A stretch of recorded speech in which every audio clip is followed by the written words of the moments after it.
Olá, boa tarde. Meu nome é Carla Mourão, eu sou coordenadora de comunicação e marketing do Rio Info.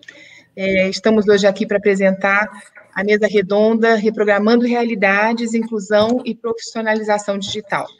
Enfim, o objetivo desse debate é discutir de uma forma bem pragmática projetos que reúnem a sociedade civil organizada, a iniciativa privada e os governos para promover a inclusão digital no país e a criação de um ecossistema favorável ao desenvolvimento empresarial, com formação de mão de obra qualificada no setor de tecnologia. Enfim, para discutir esse assunto, nós convidamos projetos que conciliam esforços para a formação técnica de jovens, educação para o empreendedorismo, promoção da cultura digital e criação de oportunidades de emprego e renda para esses jovens que estão em vulnerabilidade social, né? Então, a partir das experiências dos nossos convidados, a ONG Recode, a empresa de educação Resília, o movimento de empresários Meu Futuro Digital e a Softec, que é patrocinadora desse evento, nós vamos falar sobre iniciativas de inclusão digital e sobre os desafios que estamos enfrentando hoje, né? Enfim, temos aqui presentes Rodrigo Baggio, fundador e presidente da ONG Recode, que é uma organização social de promoção de empoderamento digital presente em 7 países, com 189 centros de atuação. Temos Bruno Neves, fundador do Resília Educação, que é uma empresa que forma e insere profissionais de tecnologia no mercado. Temos aqui como convidado a presença de Rubem Dueck, que é CEO do Meu Futuro Digital e cofundador do movimento, que pretende ser um ecossistema de empresas e entidades e também, junto com o governo, para a inclusão de jovens e profissionais no mercado de TI. E, finalmente, Adriano Cândido, que representa o nosso patrocinador, a nossa patrocinadora, Softec, e é diretor de inovações na Softec e trabalha de forma muito estreita com a área de responsabilidade social da empresa, que é o Instituto Solidária. Enfim, eu vou pedir para que cada um de vocês apresente rapidamente a organização de vocês, dizendo alguma coisa que considere importante, diferenciais de cada uma delas. Então, vou começar chamando o Rodrigo Baggio, da ONG Recode. Rodrigo? Eu acho que o Rodrigo caiu, Carla. Caiu? É porque eu não estava vendo. Então, vamos ver se o Rodrigo retorna. Vamos começar com o Bruno. Bruno, você pode falar um pouquinho sobre a Resília? Vamos falar de forma breve, que a gente vai ter tempo de desenvolver, mas se você quiser falar alguma coisa específica do trabalho que você desenvolve.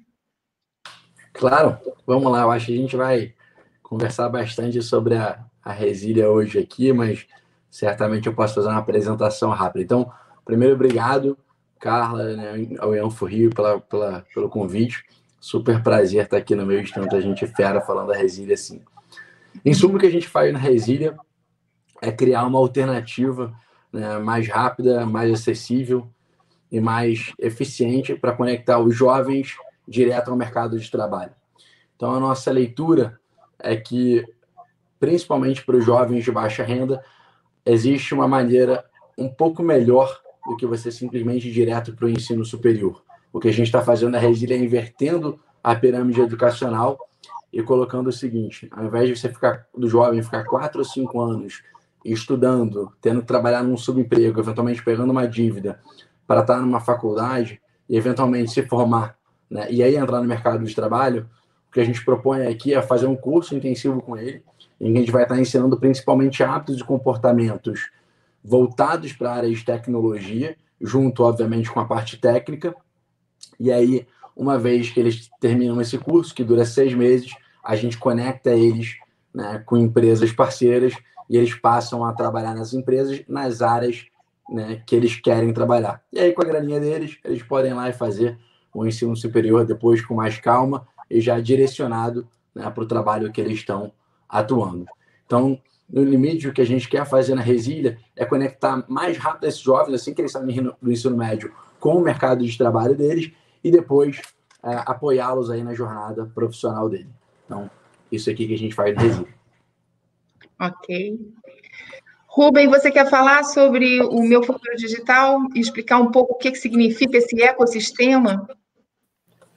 Claro. Bom, obrigado, Carla, e é um prazer estar aqui com a Softec, nosso parceiro também no projeto do Meu Futuro Digital. Prazer conhecê-lo também, Bruno, e prazer revê-lo, o Adriano e também o Rodrigo. O Meu Futuro Digital, fundamentalmente, é um Smart Hub. O nosso grande objetivo estratégico é dobrar o número de pessoas em tecnologia em 8 anos, de 1,5 milhão para 3 milhões no Brasil. E as consequências que isso significa, tanto do ponto de vista de inclusão social, como do ponto de vista de crescimento do país, são espetaculares. Nós estamos falando em dobrar o PIB para 500 bilhões, se a gente conseguir realmente incluir esse número de pessoas no mercado. Eu diria assim que a nossa grande missão como organização, que compõe, como você falou no início, que congrega governo, iniciativa privada, organizações educacionais, ONGs, de uma maneira geral, nossa missão é fazer com que o Bruno e a Resília, assim como a Recode, sejam muito bem-sucedidos. O nosso papel é fazer com que as empresas e organizações que já atuam com esse propósito de educação e inclusão na digital, eles possam atuar da forma mais escalável e de forma que eles possam ampliar ao máximo o seu footprint no mercado. Então, o papel do Meu Futuro Digital é empoderar essas organizações, conectá-las com aqueles sistemas que podem se beneficiar do que elas fazem, e esse é nossa grande, eu dizer assim, missão, criar esse ecossistema e melhorar a eficiência desse ecossistema.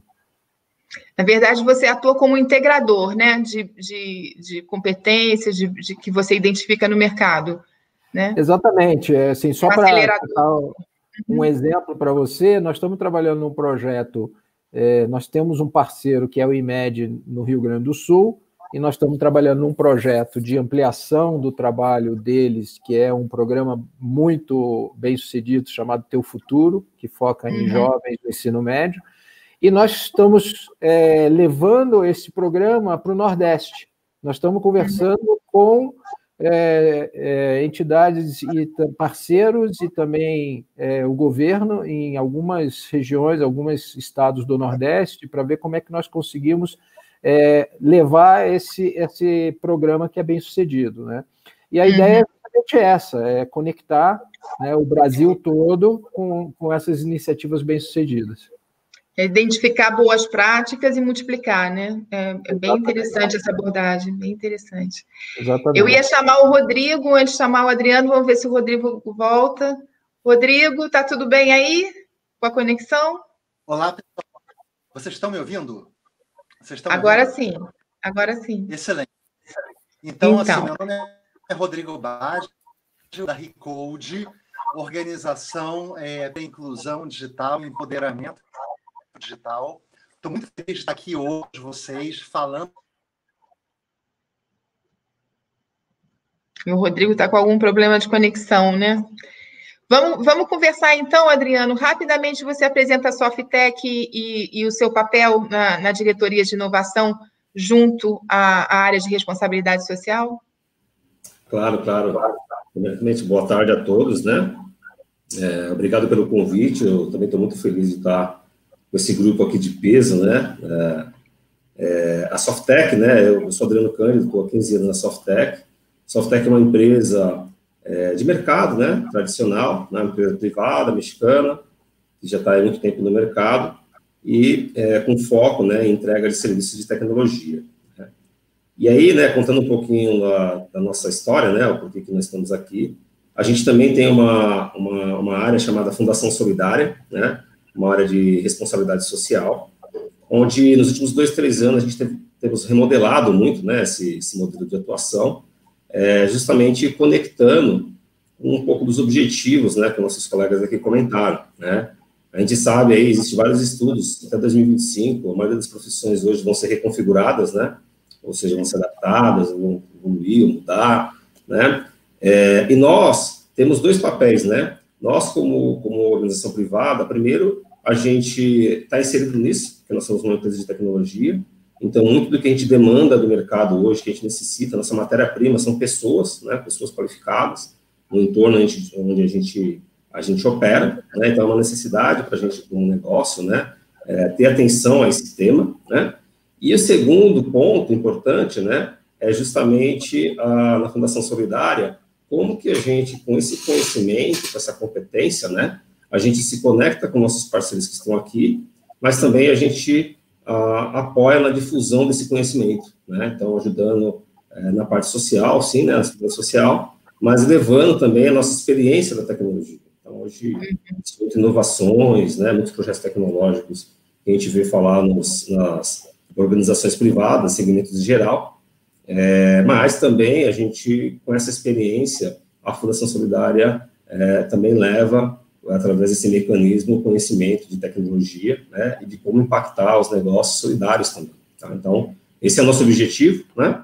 Falando bem brevemente aqui a nossa atuação, e é um trabalho de colaboração que eu tenho na minha área, né, de inovação e solução, com a área de responsabilidade social, que a gente tem aí uma prioridade máxima nesse tema aqui que nós estamos debatendo. Tá bom, Carla? Obrigado. No propósito da Softec, tá trabalhando pela inclusão social de jovens, né? E também promovendo impacto social com o uso da tecnologia, né, de soluções tecnológicas. E aí eu entendo que a área de inovação deve estar muito próxima mesmo da área de responsabilidade social e cada vez vai ficar mais próxima em todas as empresas, né? Isso é muito bom. Enfim, né? Inovação social e a inovação tecnológica andando juntas, né? Nossa visão, só para não estendendo muito, cara, mas nossa visão da empresa, né, como empresa privada, é gerar valor através da tecnologia, né? E eu acho legal que essa visão não precisa só quando a gente olha no business privado, né, mas também quando a gente olha da Fundação Solidária, se aplica totalmente isso, quando a gente coloca nesse contexto, tá? Que bom. Enfim, a gente tem um cenário hoje muito desafiador no Brasil, né? Assim, é um cenário de desigualdade social que se reflete na desigualdade digital também, né? A pandemia, o Covid-19 evidenciou esse cenário, né?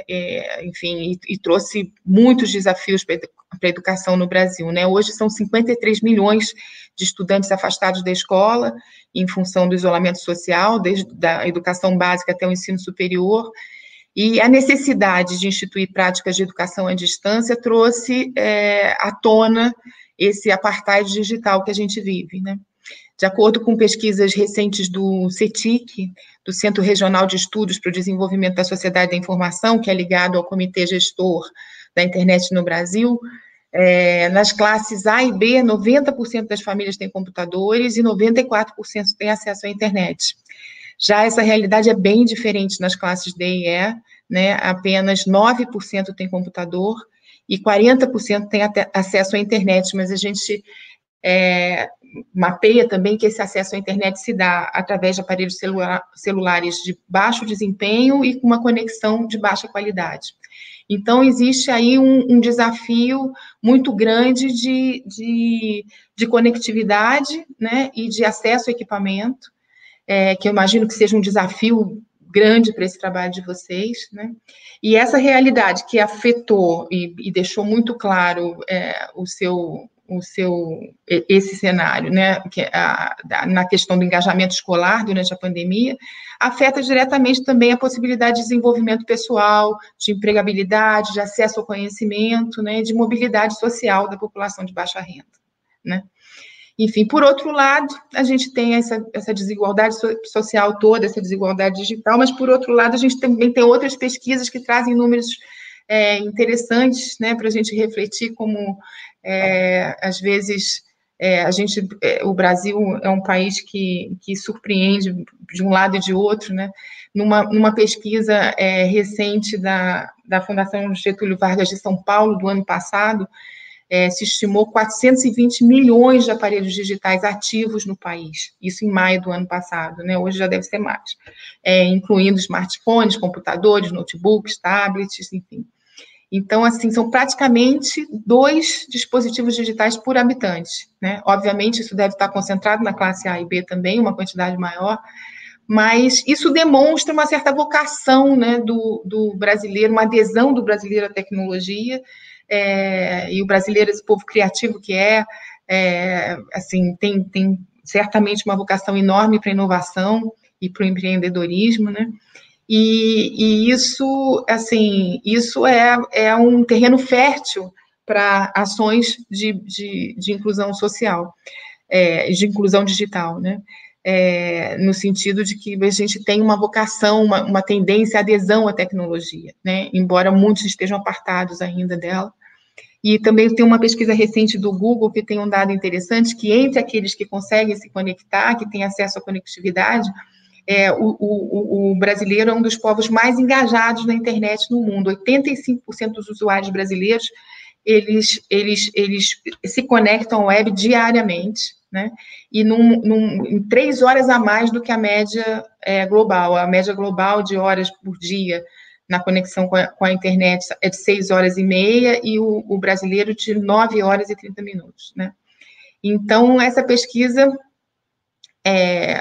confirma algum cenário promissor, né, para a inclusão digital, pelo interesse das pessoas e da população, mas, ao mesmo tempo, a mesma pesquisa do Google também aponta que os hábitos de uso da internet e dessa conectividade se dá muito mais para o uso na comunicação, nas mídias sociais e na área de entretenimento, do que na busca por conhecimento, qualificação profissional e informação, né? Que são as áreas, obviamente, que trazem maior potencial de transformação social. Então, a gente tem aí 2 dados, quer dizer, a desigualdade social de um lado, que implica na desigualdade digital e faz a manutenção da desigualdade, e a desigualdade digital faz a manutenção da desigualdade social, essa que é a realidade, e do outro lado, uma população que talvez aponte para uma vocação digital muito grande, né? Nesse cenário, a gente ainda pode acrescentar mais alguns dados, como, por exemplo, a escassez de mão de obra no mercado de tecnologia no Brasil, né? Diante de uma crise econômica que tem 13 milhões de pessoas desempregadas, de acordo com dados recentes do IBGE, e a possibilidade, assim, já um déficit de profissionais para as vagas que existem na área de tecnologia da informação e comunicação, de acordo com a Associação Brasileira de Empresas de Tecnologia de Informação e Comunicação, e esse déficit deve aumentar, né, se nada for feito em relação a esse assunto, com crescimento potencial de 450 mil vagas até 2024. Né? São áreas emergentes, são áreas de business intelligence, de internet das coisas, segurança da informação, big data. Enfim, são áreas que crescem e vão exigir profissionais cada vez mais preparados, e a gente tem jovens, do outro lado, jovens que manifestam, assim, uma população de jovens que tem um alto índice de evasão escolar, 45% dos jovens brasileiros não chega aos 19 anos no ensino médio. Então, temos aí uma série de dados que eu estou trazendo só para provocar vocês, né? E também para alertar para, assim, a urgência e a relevância dessas iniciativas frente a esse cenário que o Brasil vive hoje, né? De um desafio de crescimento, de desenvolvimento na área de tecnologia, e, do outro lado, uma carência enorme em educação, em conectividade, enfim. Então, frente a esse cenário que foi colocado, eu queria começar com... O Rodrigo conseguiu se conectar? Eu agora não estou vendo vocês. Conseguiu? Então, Rodrigo, eu queria te ouvir um pouco, começar te ouvindo, porque você está há 25 anos, quase 25 anos, nesse segmento de inclusão digital, quando nem tinha esse nome, né? E quando a internet começava, engatinhava no Brasil, você já tinha o Comitê pela Democratização da... Será que o Rodrigo vai conseguir falar? Pela democratização da informática. Então, você acompanhou esses últimos 25 anos. Eu queria te ouvir. Que avanços você viu, de fato, acontecerem em termos de inclusão digital, além do sucesso do seu próprio trabalho? Que avanços você viu acontecer nesses últimos 25 anos em termos de políticas públicas e em termos de iniciativas da própria sociedade? Ele caiu. Que pena, acho que não vamos conseguir contar com o Rodrigo hoje, né? Você quer responder, Rubem? Você que está trabalhando pela integração, na criação de um ecossistema, já deve estar acompanhando esse mercado também há muito tempo. Você responderia essa pergunta sobre o que você viu avançar nos últimos anos em termos de política pública e mesmo iniciativa privada em relação a esforços para a inclusão digital? Olha, para dizer a verdade, eu acho que nós ainda estamos engatinhando nessa questão, até porque o Brasil tem muitos desafios que são até mais básicos do que esse, né? Eu acho que nós temos muito ainda por fazer, né, nesse sentido, e eu acredito que, fundamentalmente, essa questão que nós vivemos agora, da pandemia, só acelerou e escancarou, na verdade, a importância de você ter essa inclusão digital. Quer dizer, o número mais impactante, né, que nós tivemos foi a inclusão digital de 46 milhões de brasileiros com as contas da poupança digital na Caixa. Quer dizer, o Brasil esperava incluir, chegar a 20 milhões, talvez, né, nas melhores das hipóteses, com esses programas de ajuda, e nós incluímos 46 milhões. Então, você vê o tamanho do desconhecido que nós temos ainda no Brasil.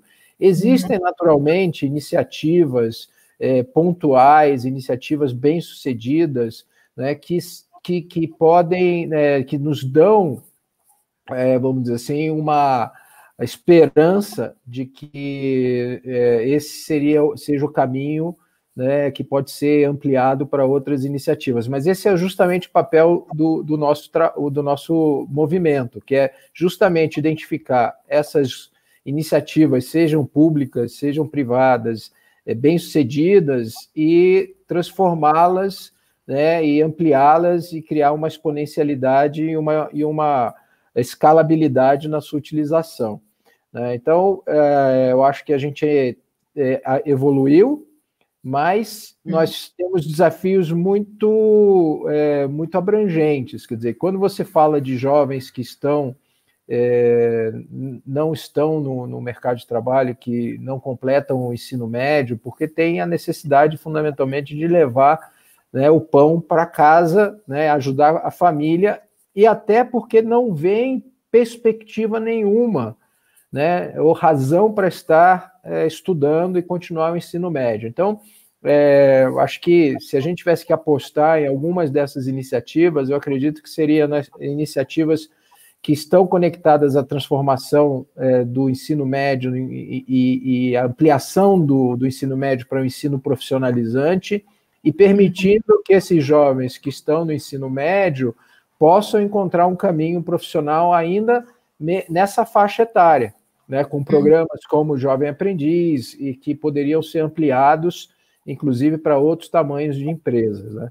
Então, eu acho que nós temos algumas iniciativas, mas nós estamos ainda muito tímidos em relação a essa questão. Vamos aproveitar, então,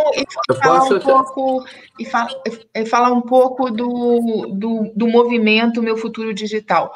Quantas empresas vocês reúnem hoje, de iniciativa privada? Olha, cada dia nós estamos ampliando, porque nós estamos percebendo, nós estamos aproximadamente com 60 organizações, que não são só empresas, mas são ONGs, são entidades educacionais, são parceiros, apoiadores no Meu Futuro Digital, né?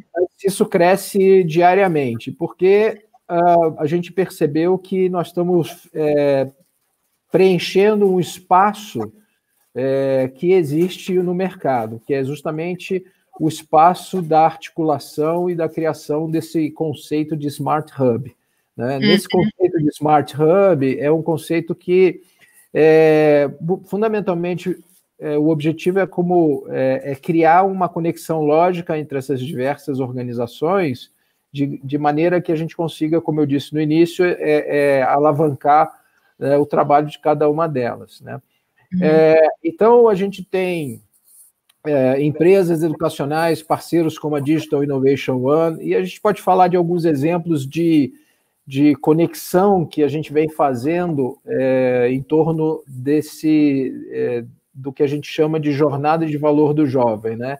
Que é desde o awareness, né, o conhecimento de que existe uma oportunidade na área de tecnologia, criar uma conexão com esse jovem, engajá-lo em alguma iniciativa, em algum programa, seja do Meu Futuro Digital, seja de um parceiro, conectá-lo com a educação e com uma oportunidade de emprego.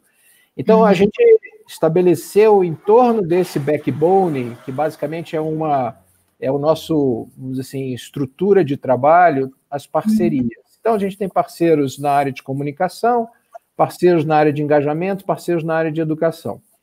E, obviamente, parceiros, as empresas que oferecem as vagas e parceiros governamentais. Só para ilustrar um exemplo de um projeto que está em andamento, é um projeto que nós fechamos com a Secretaria de Desenvolvimento Econômico de São Paulo, na Subsecretaria de Ensino Profissionalizante do Daniel Barros, né, onde a gente está trabalhando com a Digital Innovation One, que é uma parceira que ofereceu 50 mil bolsas, e nós vamos fazer um trabalho de imersão profissional desses jovens. Então, o nosso trabalho é atrair esse jovem para programas de educação básica de tecnologia na Univesp, levá-los para trilhas de desenvolvimento mais específicas com a Digital e conectá-los com empresas a partir desse trabalho de imersão profissional que nós estamos fazendo com um parceiro, que é a Virtus Recursos Humanos, com o apoio da Abrap Coaching, que oferece todo o trabalho de mentoria para pegar na mão desse jovem ou dessa jovem e levá-lo até a meta final, que é empregá-lo, né? Então, esse é um exemplo bem característico, o que é bem... que mostra exatamente o papel do Meu Futuro Digital, é coordenar governo, iniciativas privadas, educação e emprego. Muito bom. Eu acho que o Bruno poderia falar um pouco, porque o Bruno, assim, na verdade, ele numa escala menor, também tem uma jornada que vai de uma ponta a outra, né, Bruno? Assim, na verdade, a ideia o conceito do hub é juntar partes como você dentro de uma possibilidade de exponencial, né? De poder levar para todo o Brasil. Deixa eu te fazer uma última pergunta, Rubem. Muito concentrados cases de sucesso ainda no eixo Rio-São Paulo, ou já muita coisa acontecendo em outros lugares?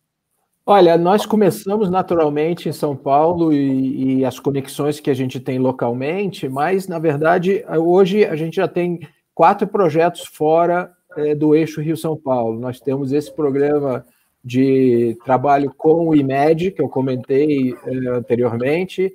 Temos um projeto com a Stefanini em Campina Grande, um projeto com a Vanad em Recife. Estamos estruturando um projeto bem bacana também na região de Sobral, com a Intricity, que é um outro parceiro nosso. No interior de São Paulo, que obviamente não poderia deixar de mencionar, mas falando de fora desse esse esses são 3 projetos que são bastante importantes por saírem exatamente dessa concentração, dessa bolha que nós vivemos aqui em São Paulo, né? E com um potencial, quer dizer, quando você sai dessa bolha Rio-São Paulo, você tem potencial de rapidamente ter um impacto de desenvolvimento regional também, né? Assim, porque é mais rápido, né? Você conseguir regenerar algumas coisas num ambiente mais controlado, né? Como uma pequena cidade, enfim. E testar modelos também, eu imagino. Mas o incrível que pareça... 4 cases bem interessantes, né? Bem deslocados do eixo. Mas eu acho que é uma curiosidade bastante interessante, né? Eu estava num call agora de manhã com uma dessas empresas e nós estávamos falando sobre os objetivos de contratação, de recrutamento. E quando eu perguntei, essa empresa está atuando no Nordeste, né? E eu perguntei quais são os seus principais concorrentes hoje em termos de captação. Eu falei, olha, os principais são empresas que estão em São Paulo, não são empresas locais. Eles estão indo para lá para contratar jovens para trabalhar remotamente, para sede, ou seja, trabalhar remotamente. Então, na verdade, quando nós investimos em educação nesses centros mais distantes do eixo Rio-São Paulo, nós estamos criando não só riqueza nas empresas locais, mas também uma capacidade de criar polos que atendam o Brasil inteiro. Então, esse polo aí vai estar trabalhando na sua cidade natal, recebendo um ótimo salário, gerando riqueza localmente, porque ele vai gastar esse dinheiro na sua cidade. Então, você vê o tamanho do potencial que a digitalização traz para esses centros mais distantes. Então, a gente tem que acelerar esses projetos. A gente diria que num passado bem recente até, esse capital intelectual regional estaria migrando para as grandes cidades, né? Ele agora tem potencial de ficar e ajudar no desenvolvimento local, né? Assim, então, essa é uma perspectiva interessante. Você quer falar, Bruno, um pouco do seu trabalho, enfim, dessa jornada? Como é que você apresenta para o Rubem, porque ele pode ser um parceiro interessante, não é? Não, antes da gente entrar aqui, né? Antes da gente começar aqui, eu e o Rubem já estava batendo papo, até já trocou uma ideia aqui depois do LinkedIn em seguida, então certamente a gente tem muito o que conversar. Então... Coisas em comum, né? Coisas em comum. Exatamente. Essa live aqui, ela certamente vai render muito papo ainda entre nós dois. E espero que com os outros membros aqui também. Bom, assim, eu vou... Já falei um pouquinho do que a gente faz, né? Então, no Sumo, a gente prepara jovens para o mercado de tecnologia.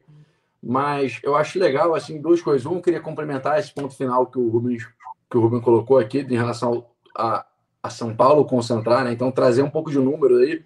São Paulo hoje concentra 45% da demanda em termos de funcionários de tecnologia, tá? Então, metade aí, né, praticamente, da demanda está em São Paulo, 18% está em Rio e Minas, e 18% está no Sul, e alguma coisa, e o resto é espalhado pelo Brasil.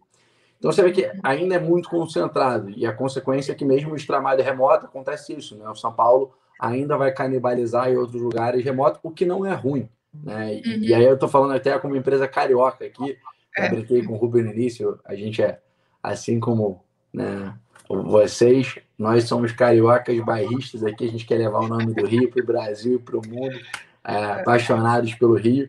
E vários dos nossos alunos hoje, na verdade, primeiro, 100% dos nossos alunos hoje estão trabalhando remoto, tá? Mesmo aqueles que estão trabalhando para empresas do Rio, e vários estão trabalhando para empresas de São Paulo e alguma coisa no Sul.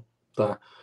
Dito isso, o que é legal é o seguinte: já que a gente está trabalhando com o público, majoritariamente, né, baixa renda, hoje 50% dos nossos alunos têm renda familiar até R$2.000 e cerca de 35% têm até R$4.000, ou seja, no total aí 85% dos alunos têm renda familiar até R$4.000, renda per capita fica entre R$500 e R$1.000.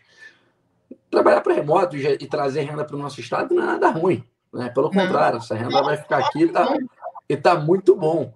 E aí o que eu acho que vai acontecer, né, nos próximos anos até o pessoal esvaziar dos lugares mais caros, né, das cidades mais caras, e ir ocupando as cidades mais baratas. Se esse negócio realmente de trabalhar remoto vier para ficar, né, que ainda é uma dúvida que está no ar aí. Tem custo de qualidade de vida também, né, Bruno? Até existe essa tendência de ir para cidades menores. Se conseguir trabalhar remotamente, seria uma opção de qualidade de vida também, né? Vamos pegar outro exemplo aqui, então, cara, um exemplo que você conhece, o Vitor Eleutério, que inclusive falou aqui no evento, né? O Vitor, ele morava no Vidigal, agora ele está trabalhando para a iFood em São Paulo.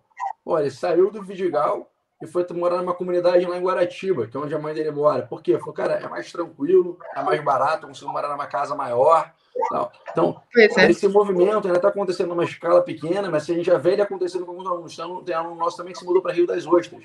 Morava aqui no Rio de Janeiro, pegou um trabalho remoto e foi morar em Rio das Ostras também. Mais barato, ainda assim com acesso à internet de qualidade, que é o que você precisa para trabalhar remotamente. Então, eu acho que isso aí vem para ficar e para fins de impacto, né? Eu acho que é um tema que a gente está falando muito aqui, para fins de impacto econômico, impacto social na vida dessas pessoas, isso é espetacular. Quer dizer, você consegue aprender o conteúdo de forma online, você consegue fazer parte de uma comunidade, né, que é o que o Meu Futuro Digital está tentando fazer, que é o que a Resília está tentando fazer, né, de forma online também, e ainda você consegue gerar renda de forma online. Ou seja, você está conseguindo gerar um ciclo aí, e aí você consegue ter uma qualidade de vida maior, com um custo menor, se você trabalhar para as empresas grandes. Espero que a Softtech contrate muitos jovens aí, tanto do Meu Futuro Digital quanto da Resília, né? Então, faça aí. Espero que a gente coloque muitos jovens para trabalhar com vocês. E é isso, vai ter jovens de tudo que é canto. Né? E nós aqui já somos um ecossistema, né? Nós já somos um ecossistema.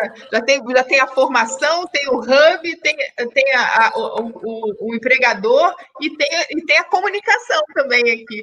Então, assim, já aqui representamos bem como isso pode dar certo, né? É verdade. Enfim, eu queria te ouvir um pouco, Bruno, também sobre uma coisa que o Meu Futuro Digital também destaca, que são as soft skills, que nem tudo é só... E aí eu vou pedir para o Adriano falar um pouco sobre isso também, porque ele, como um representante da inovação aqui nessa mesa, ele já tinha conversado comigo sobre isso também. Eu acho que obviamente, é uma tendência de valorização das soft skills, e eu queria que são, na verdade, as habilidades que não são técnicas, né, que são habilidades como resiliência, por exemplo, que dá nome ao seu negócio. Eu queria te ouvir um pouco como é que você trabalha isso, como é que isso funciona na prática. Carla, quando a gente começa, né, tem um processo seletivo da Resília, aí os alunos fazem, né, lá todas as etapas, são 3 etapas, uma prova de raciocínio lógico, uma técnica e uma comportamental, e depois tem a entrevista. Aí na entrevista, normalmente, a gente fala o seguinte: bom, quem aqui acha que a Resília é uma escola de programação? Aí 90% levanta a mão, né? Então a gente fala, não, é o seguinte, ó, tá todo mundo errado. A Resília é uma escola de hábitos e comportamentos. E aí o pessoal olha pra gente com aquela cara meio de dúvida, parecer até com a cara que estão olhando aqui.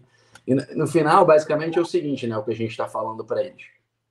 Olha, pessoal, se o problema de vocês fosse programação, cara, vocês tinham resolvido isso, tá cheio de conteúdo bom online.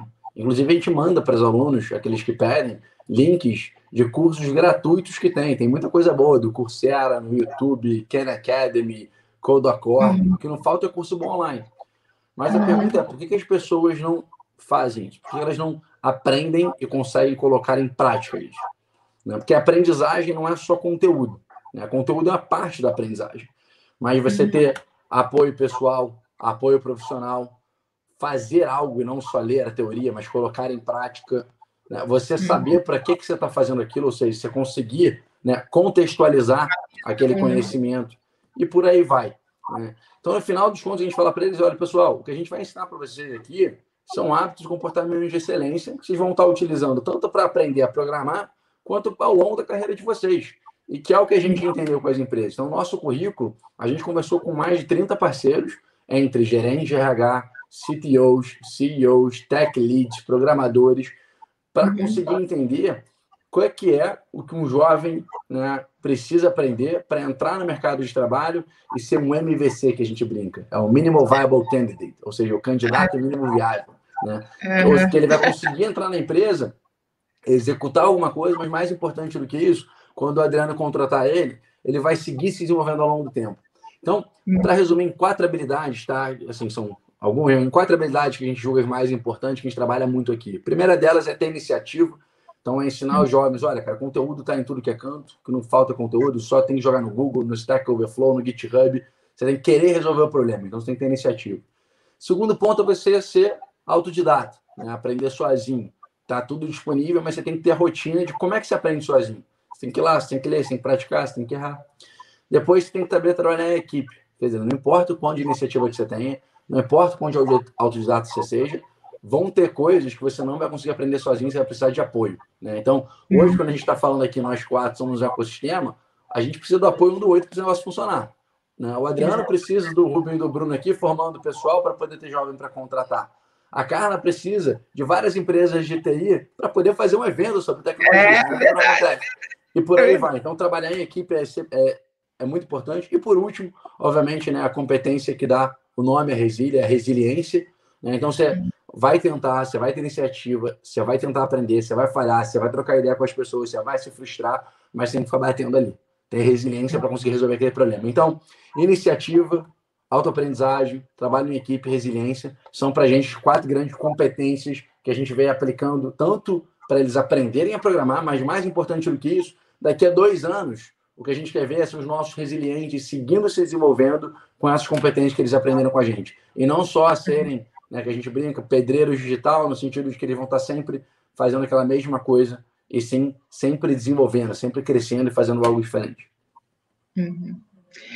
O que você falou me lembrou muito uma conversa que eu tive com o Adriano. O Adriano disse: olha, a competência do futuro, eu vou para as empresas provocar reflexão sobre, assim, que o importante é aprender a aprender, não é, Adriano? Você quer falar um pouco sobre isso? Como é que você vê seu papel na área de inovação, junto a esses jovens ou junto a qualquer público?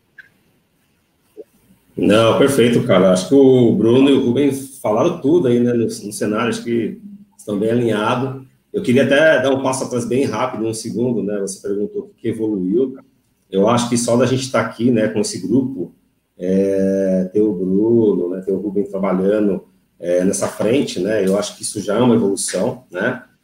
A provocação que eu levo é justamente isso, né? Quando a gente fala de inovação, hoje tem muitos lugares, né? Até na Fundação Solidária, a gente faz um pouco de difusão de conhecimento, né? Principalmente para poder ajudar as pessoas a começar a entender como vai ser o cenário futuro, né, em termos dos empregos, né, e de que posicionamento tem que ter.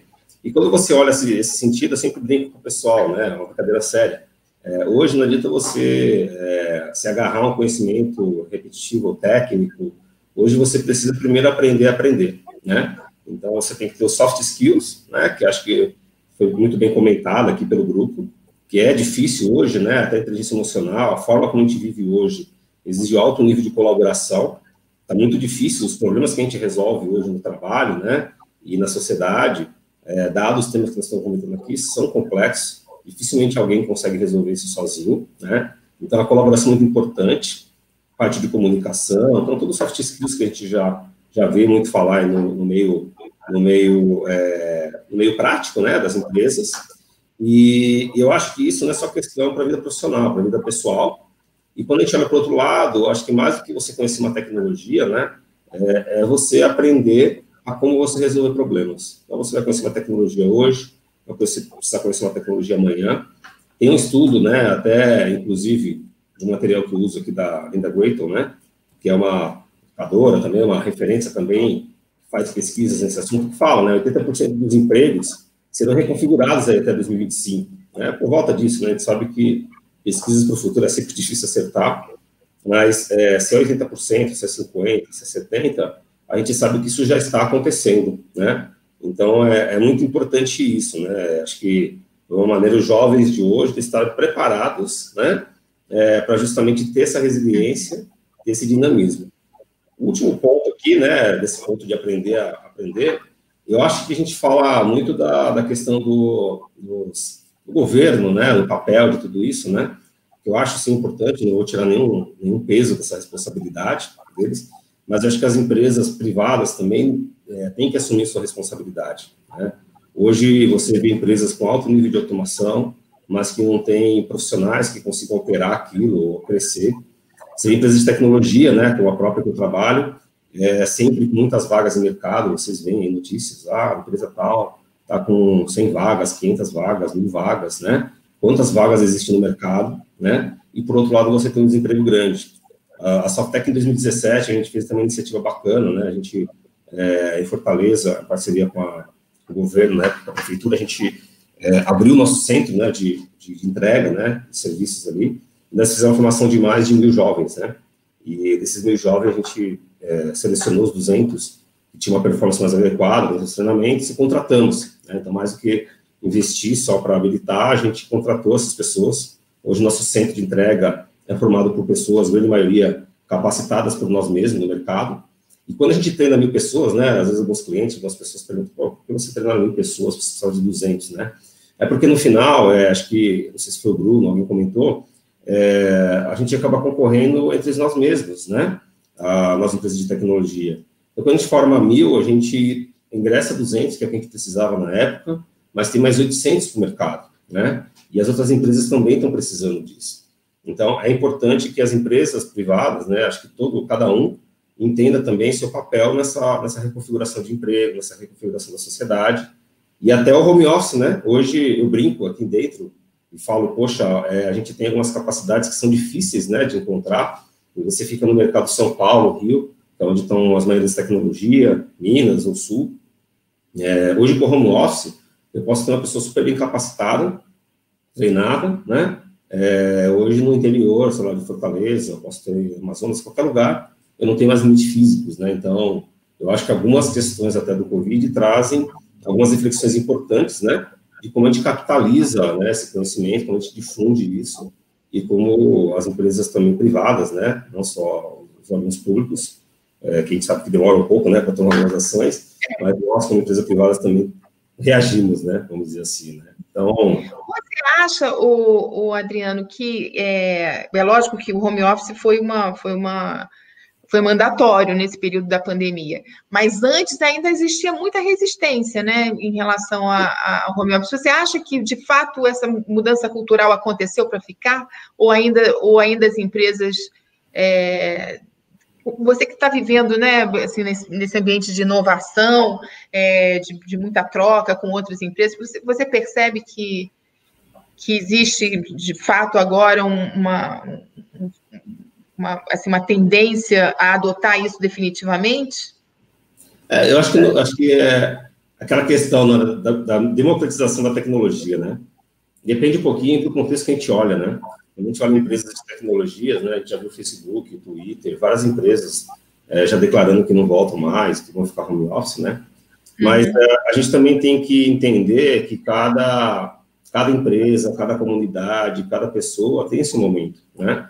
Então, eu acho que isso foi um choque, né? Tirando a parte ruim do Covid, mas isso foi um choque bom, né? Tirando o resto. As empresas viram que funciona, então o questionamento não funciona, para todo mundo remoto hoje, até a parte da educação, né? Mas também abre grandes discussões de deficiências que existem, né? Para que isso funcione bem e dessa democratização. Como foi comentado, nem todas as crianças hoje têm internet com qualidade para ter acesso e trabalhar, né? Hoje, se você olhar a empresa de tecnologias, é muito fácil estar 100% remoto, como no nosso caso. Mas empresas de manufaturas, talvez não, né? Mas acho que mais importante do que adotar 100% ou não, eu acho que as pessoas saírem do paradigma, né? Então, eu posso trabalhar com outras regiões, eu posso trabalhar com uma extensão, né? Eu posso, talvez, começar a incentivar e dar uma infraestrutura para os meus alunos e também para os meus funcionários, que a gente está falando aqui de crianças, né? Mas de jovens, mas tem muitas pessoas também em trabalho que estão com dificuldade, né, que trabalham pode ser feito remoto, mas que não estão na condição ideal. Então, eu acho que são duas questões, né? Acho que sim, eu acho que vai ter uma aceleração. Existe um estudo que diz que acelerou mais de 5 anos essa discussão. Então, em 3 meses, acelerou 5 anos, ou até mais, de evolução do mundo, né? Isso é bom. Por outro lado, eu não acho que vai ficar todo mundo, acho que alguns têm que voltar por algumas características do negócio. E terceiro, eu acho que essa é uma grande oportunidade de ver o quanto, por exemplo, falta um pouco da democratização dessas tecnologias, né? Do acesso. Né? O acesso para poder ajudar essa visão, tá? Não sei se foi claro, Carla. Foi, lógico que foi. Então, Rubem, eu queria te ouvir um pouco sobre essa questão que o Adriano tocou, da responsabilidade das empresas nesse ecossistema que vai favorecer a inclusão digital. Você acha que as empresas estão conscientes dessa responsabilidade, que já existe uma assim, uma tendência, pelo menos, enfim, a essa... Você diz que tem 60 empresas, entre empresas e ONGs, né, no seu ecossistema. É fácil atrair as empresas para essa discussão? Então, acho que esse é um ponto muito importante. Um dos grandes desafios do meu futuro digital e onde a gente quer atuar muito é a questão da conscientização da sociedade, especialmente as empresas, além dos jovens, né? No sentido de que a gente possa mudar um comportamento. Hoje a gente vive uma situação entre as empresas de aquele rouba-monte, né? Então, você forma, contrata, forma, e vem alguém e rouba aquele funcionário, aquele grupo de pessoas que você investiu bastante, né? Eu diria que isso é uma questão recorrente no mercado, quer dizer, eu vi em outras épocas também, na minha vida de profissional na área de tecnologia, essas situações acontecerem com algumas tecnologias específicas. Mas eu acho que agora isso está se exponencializando, né? Porque a sociedade está se digitalizando cada vez mais. Então, é fundamental que haja uma perspectiva, como o Adriano comentou, né, de co-petition. Quer dizer, co-petition, sim, existe um elemento estrutural no mercado que é a falta de mão de obra. Eu sei que eu, empresa A, concorro com a empresa B, mas nós temos que nos unir para ampliar esse mercado. Porque temos um dever, obviamente, com nossos acionistas, de melhorar a eficiência, né, o resultado do meu negócio, e se eu tiver poucos recursos, esses recursos têm custos cada vez maiores, né, inflação dos salários, que é o primeiro elemento fundamental, que é natural que a gente busque reduzir esses custos com o tempo, né? E, obviamente, você tem que ter um equilíbrio no mercado entre oferta e demanda, é a lei natural que nós vivemos. Então, a gente precisa, ao mesmo tempo, né, nós precisamos criar programas de inclusão, porque você tem um dever também com a sociedade. E alguns elementos que são fundamentais para a gente colocar nessa conta é o seguinte: a gente estruturalmente forma menos 30 mil pessoas por ano do que a gente precisava, né? Isso antes da pandemia. Então, a gente tem um problema que vai afetar todo mundo. Crônico. Se as empresas... É crônico. Se as empresas não entenderem que elas precisam se unir para ampliar a conscientização desses jovens de que existem oportunidades no mercado e trabalhar com uma perspectiva de médio e longo prazo, não só de curto prazo. O que eu falo de médio e longo prazo? Trabalhar programas que comecem lá no ensino fundamental, no ensino médio. Por isso que o exemplo do IMED que eu trouxe é muito bacana, porque começa a trabalhar no ensino fundamental, com pensamento computacional, né? E conectar com as perspectivas de empresas na área de tecnologia, né? Então, esse elemento de conscientização... nessas áreas, né? Ciências, matemática, engenharia... E aí, na ponta o que você não conhece, empresas... você não deseja, né? O que você não conhece, o que não existe cultura daquilo, você não consegue desejar ser um matemático, ser um cientista, enfim... esse despertar vocações acontece ali no ensino fundamental, né? E as empresas precisam abrir espaços, como espaços de programas de aprendizagem, né, espaços que aproximem o jovem numa fase de ensino médio de uma realidade de programas. Nós estamos, por exemplo, com um projeto com a IBM, de um programa chamado PETEC, que está trabalhando com o Centro Paula Souza, cujo objetivo é pegar jovens que estão na ETEC e uma parte da FATEC, e conectar esses jovens com um programa de capacitação, que é o próprio programa PETEC, mas que tem uma conexão com o que a gente chama de Workplace Learning, que é colocar esse jovem para visitar as empresas, entender como é que funciona o dia a dia de uma organização, entender a perspectiva dos trabalhadores, das pessoas que estão ali dentro. Quer dizer, são esses programas que precisam ser ampliados para outras regiões e que precisam de uma mudança de mindset das empresas de pensar só no curto prazo. temos que pensar o seguinte, daqui a 5 anos, como é que vai estar esse mercado, como é que eu posso ajudar para ampliar esse número de pessoas disponíveis ou focadas, né, na área de tecnologia.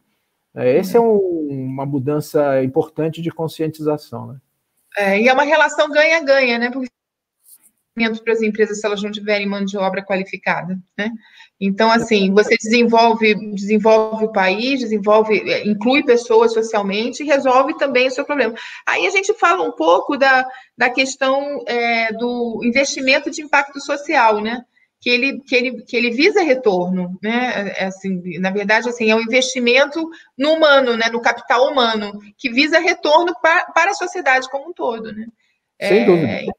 Então, eu acho que assim, essa perspectiva que já começa a se falar muito, que é o investimento de impacto social, eu acho que as empresas saírem da filantropia, de olhar para isso como alguma coisa, uma iniciativa sem fins lucrativos ou filantrópica, enfim, mas olhar para isso como investimento no seu próprio negócio, né? Na criação de mercados e na criação de mão de obra qualificada para o crescimento. E tem um outro detalhe interessante que tem a ver com a própria fidelização do funcionário. Quando você tem uma empresa que atua nessa área de responsabilidade social e você envolve os seus funcionários em programas de mentoring social, você também cria um elo muito forte entre o funcionário e a empresa. Então, você ganha em todos os aspectos, entendeu? Todos os sentidos, né? Em todos os sentidos. E até evita essa coisa de um roubar do outro, né? Porque quando há vínculo, né, não há por que sair mudando toda hora por causa de tostão, às vezes, né? Exatamente. Enfim. Queridos, estamos chegando ao final. O nosso bate-papo foi rápido, já temos quase 1 hora de conversa. Então, eu queria saber se algum de vocês tem alguma colocação que deseja muito fazer, e vou pedir uma palavrinha final de cada um. Tá bom? Vamos começar com o Bruno. Tá ótimo. Bom, gente, de novo, eu comecei agradecendo, vou terminar agradecendo a oportunidade de estar aqui com todo mundo. Espero conectar, né, e seguir conversando ainda com vocês depois dessa live aqui, desse bate-papo. E como mensagem final, eu queria convidar as pessoas para esse mundo, né, de tecnologia e fazer esse lembrete que os hábitos e os comportamentos que vocês desenvolverem, eles vão ser mais importantes para a jornada do que efetivamente só o conteúdo, né? E aí eu tenho uma frase que é muito comum no mundo RH, que é o seguinte, né? Ela fala que as empresas contratam pelas habilidades técnicas, ou seja, pelos hard skills, e demitem pelos comportamentos, ou seja, soft skills. Então, obviamente, você tem que ter uma base técnica para conseguir passar naquele processo seletivo e entrar naquela vaga, mas depois você tem que ter os comportamentos corretos para seguir crescendo naquela empresa e se manter e obviamente, evoluir e crescer cargo. Então, fica aqui a mensagem para isso, que venha mais para a tecnologia, que não falta oportunidade, né? Tem coisa bacana, tem muita gente legal disposto a ensinar a vocês. E para as empresas, fica também o convite de apostarem, né, em soluções alternativas, em alunos / profissionais que passaram por soluções alternativas profissionalizantes, que não sejam só o ensino superior. E se você é uma empresa que ainda não contrata desenvolvedores que não possuem ensino superior, fica aqui a dica que você está perdendo 1/3 desse mercado. Então, cerca de 35% dos desenvolvedores do Brasil não possuem certificado de ensino superior. Então, é bom diversificar. Então, essa é a mensagem. Quem quiser conhecer mais da Resília, nosso site é resília.com.br. E eu estou super disposto a falar com todo mundo também. É só me adicionar no LinkedIn, Bruno Canes Neves, que a gente bate um papo por lá também. Um abração para todos. Rubem, você quer fazer uma despedida? Bom, eu queria me dirigir primeiro aos jovens, né, aqueles que estão assistindo, e também, em especial, às meninas. A gente acabou não falando sobre uma questão que é fundamental, que é a atração, né, de mulheres para o mundo da tecnologia. Nós temos um grande objetivo também de crescer para 50% o número de mulheres nessa área. E, de uma maneira geral, meninos e meninas, sonhem com um futuro melhor. A gente acredita que a tecnologia pode dar a vocês essa perspectiva, essa oportunidade de ter uma vida melhor e de desenvolver uma carreira brilhante. Então, esse é o primeiro aspecto. O segundo é para as empresas. Empresas e organizações temos que trabalhar em conjunto para garantir uma inclusão social e digital dos jovens no Brasil e resolver um problema estrutural. Somente no modelo de cooperação com uma questão como essa é que nós realmente poderemos buscar uma solução. E fica o meu convite aqui para a Resília, né? Obviamente, seu parceiro no meu futuro digital, que faz o perfeito fit entre nós aqui. Né? E a Softec já é sua parceira, né? Softec não, porque a Resília é na área de educação. A Softec é importantíssimo e temos aí um plano aí vamos desenvolver um plano de trabalho espetacular aí junto com eles, né? Ah, que bom. Então, Adriano, eu quero te ouvir então nesse final. Não, perfeito. Primeiro, agradecer a toda a organização, né, do evento, agradecer vocês também pelo convite e por estar aqui com essas feras aqui também, né? Eu sou da área puramente de tecnologia, né, que inovação. Eu trabalho em colaboração, né, como o nosso amigo fala, com a área da Fundação Solidária. Também, da mesma maneira, incentivar os jovens, né? Eu acho que se você aprende, né, como você buscar conhecimento, eu acho que aí não existe limites, né?